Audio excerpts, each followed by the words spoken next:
Bismillahirrohmanirrohim. Assalamualaikum warahmatullahi wabarakatuh. Selamat pagi semua Ananda Soleh dan Soleha. Apa kabarnya hari ini? Alhamdulillah luar biasa. Tetap semangat. Allahu Akbar. Ya Alhamdulillah di pagi hari yang sangat cerah ini Anandaku semuanya, Allah Subhanahu wa Ta'ala masih memberikan kita semua kesehatan dan kesempatan untuk bertemu kembali dalam pembelajaran online. Ya anakku semuanya, seperti biasanya Ustazah akan memberikan refresh sejenak sebelum pembelajaran dengan tepuk semangat ya. Tepuk semangat. Semangat.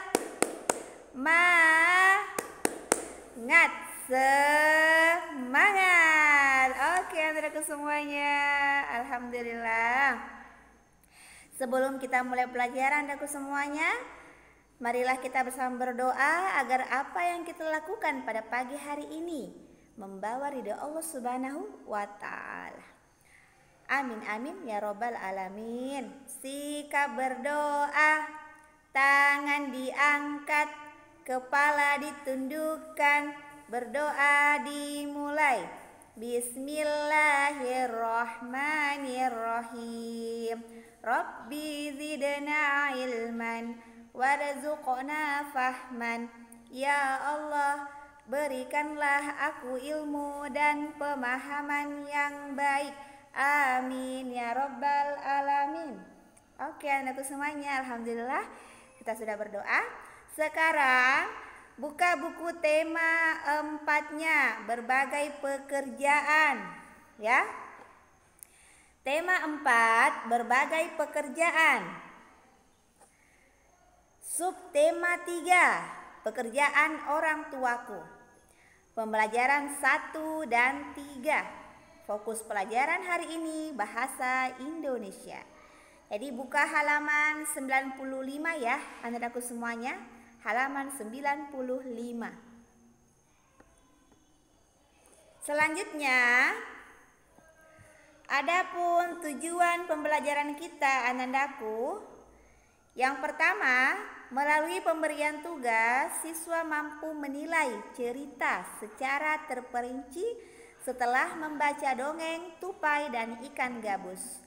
Yang kedua, melalui pemberian tugas, siswa mampu menilai pendapatnya secara terperinci setelah membaca pendapat teman terhadap suatu dongeng. Selanjutnya, ayo lihat halaman 95. Tahukah kamu seorang pendongeng?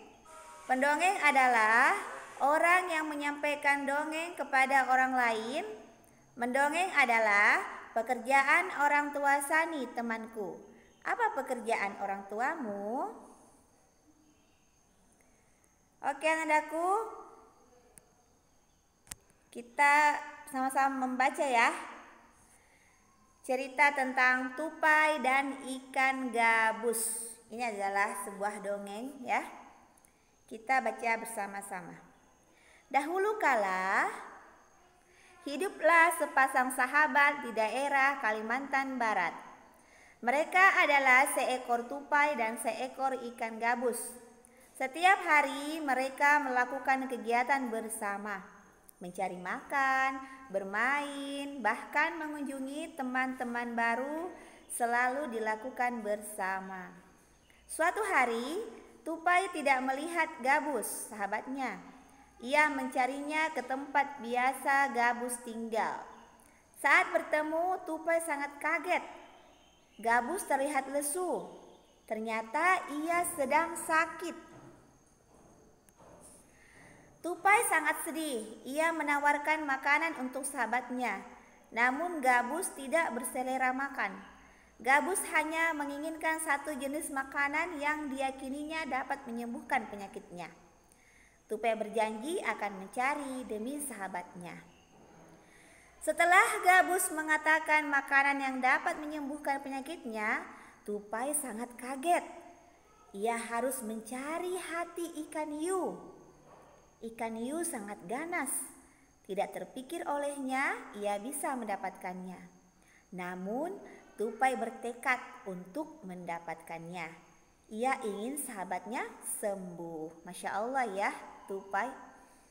Tupai kemudian melompat dari satu pohon kelapa ke pohon kelapa lainnya yang dekat dengan tepi pantai. Saat menemukannya, ia melubangi satu kelapa dan membiarkan airnya habis. Kemudian sang tupai masuk ke dalam kelapa. Angin kencang membuat kelapa jatuh ke pantai dan ikan hiu memakannya. Wah, apa yang terjadi ya anandaku setelah itu? Di dalam perut ikan, tupai kemudian keluar dari kelapa dan menggigit hati ikan hiu. Ikan tersebut mencoba bertahan sampai kehabisan tenaga. Ombak besar membawa ikan hiu ke tepi pantai. Saat itulah tupai keluar dari mulut ikan hiu dan membawa hati ikan kepada sahabatnya. Masya Allah, perjuangan sahabat ya si tupai. Sampai di tempat ikan gabus, tupai kemudian memberikan hati ikan hiu untuk dimakannya. Beberapa hari kemudian, tupai melihat sahabatnya segar kembali.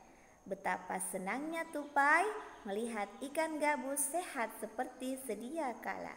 Masya Allah, inilah sahabat sejati ya anandaku. Jadi kala suka dan senang, selalu suka dan duka ya, selalu bersama-sama. Oke, selanjutnya anandaku semuanya.